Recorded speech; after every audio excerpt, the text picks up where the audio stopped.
যে সামনে রোডটা একটা পশ্চিমে যাইবা, পশ্চিমে গেলে হয়তো দেখবা স্কুল।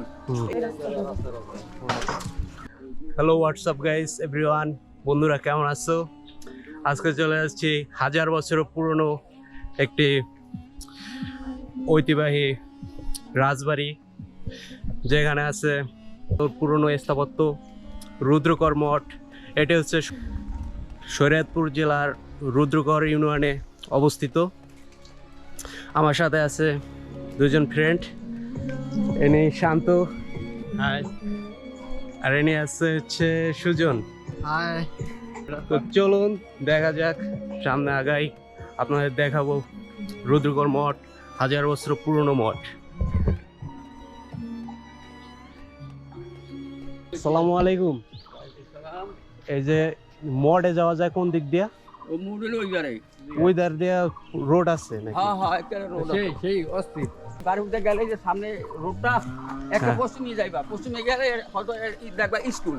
এই স্কুলের ওখান থেকে একটা মোটর হেরা যাওয়া লাগবে এক রাত।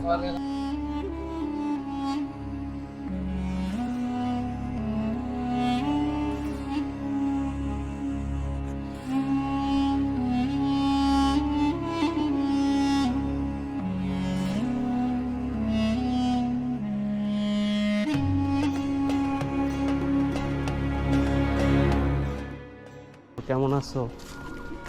স্থানীয়দের কাছে জিজ্ঞাসা করে গ্রামের মেঠো পথ ধরে হাঁটতে হাঁটতে নিজের অজান্তেই চলে আসলাম রুদ্রকর মঠে।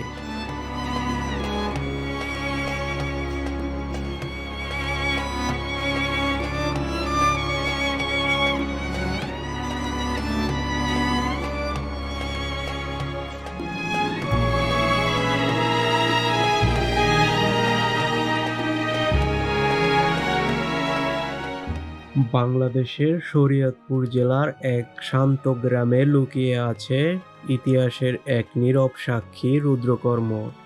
আজ আমরা ঘুরে দেখব এই প্রাচীন স্থাপনাটি, জানাবো এর ইতিহাস আর অনুভব করব এর শান্ত পরিবেশ।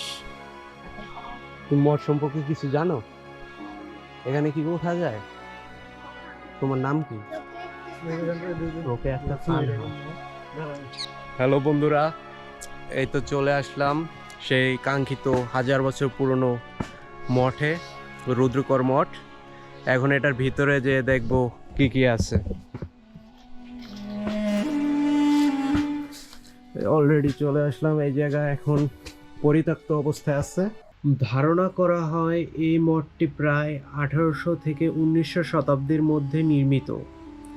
এক সময় এটি ছিল হিন্দু ধর্মাবলম্বীদের উপাসনার একটি গুরুত্বপূর্ণ কেন্দ্র। সময়ের সাথে সাথে এর ব্যবহার কমে গেলেও এই স্থাপনাটি এখনও ইতিহাসের নিদর্শন হিসেবে দাঁড়িয়ে আছে।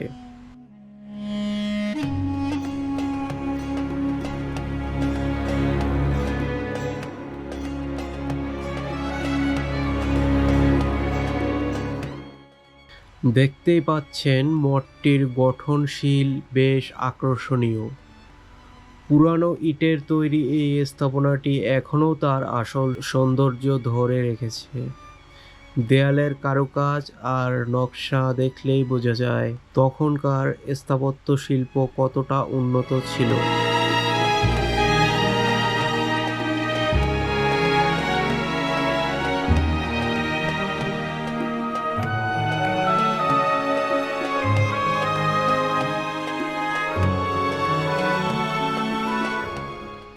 প্রথম দেখাতেই বোঝা যাচ্ছে জায়গাটা অনেক পুরনো।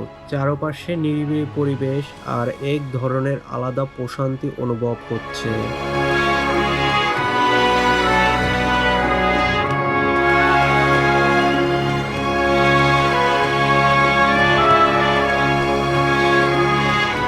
দেখতেই পাচ্ছেন মঠটির গঠনশীল বেশ আকর্ষণীয়।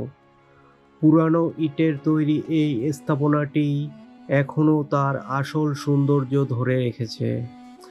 দেয়ালের কারুকাজ আর নকশা দেখলেই বোঝা যায় তখনকার স্থাপত্য শিল্প কতটা উন্নত ছিল।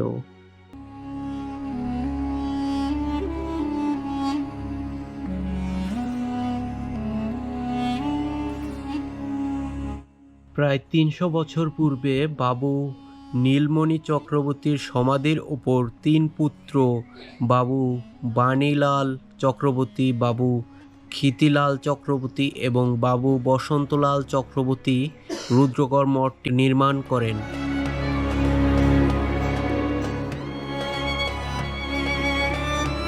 এটি প্রাথমিক পর্যায়ে কালী মন্দির হিসেবে ব্যবহৃত হতো।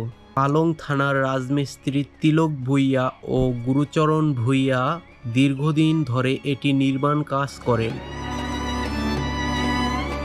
1898 সালে রাসমণি দেবীর পুত্র গুরুচরণ চক্রবর্তী মঠটি পুনরায় নির্মাণ করেন।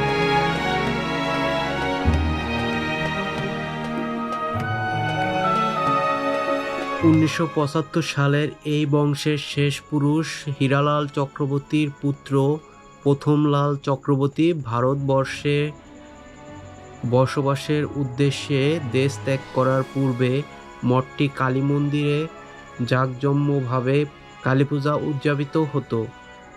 এখানে ব্যবহৃত পাথরের তৈরি কালীমূর্তি আমেরিকার জাদুঘরে সংরক্ষিত আছে বলে ধারণা করা হয়। মঠটির উচ্চতা প্রায় 150 মিটার।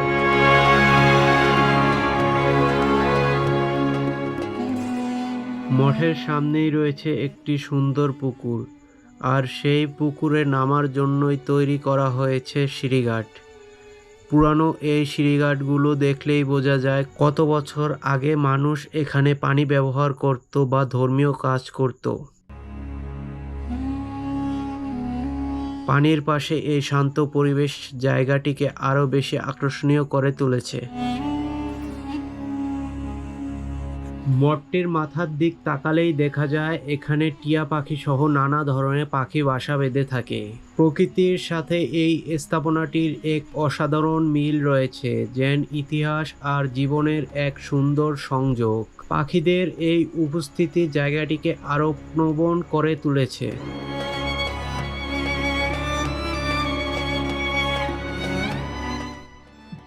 বন্ধুরা, এই ছিল আজকের 350 বছর পুরানো মঠ রুদ্রগড় মঠের ভিডিওটি ভালো লাগলে লাইক, কমেন্ট এবং সাবস্ক্রাইব করবেন এবং পাশে থাকবেন। দেখা হচ্ছে পরবর্তী ভিডিওতে।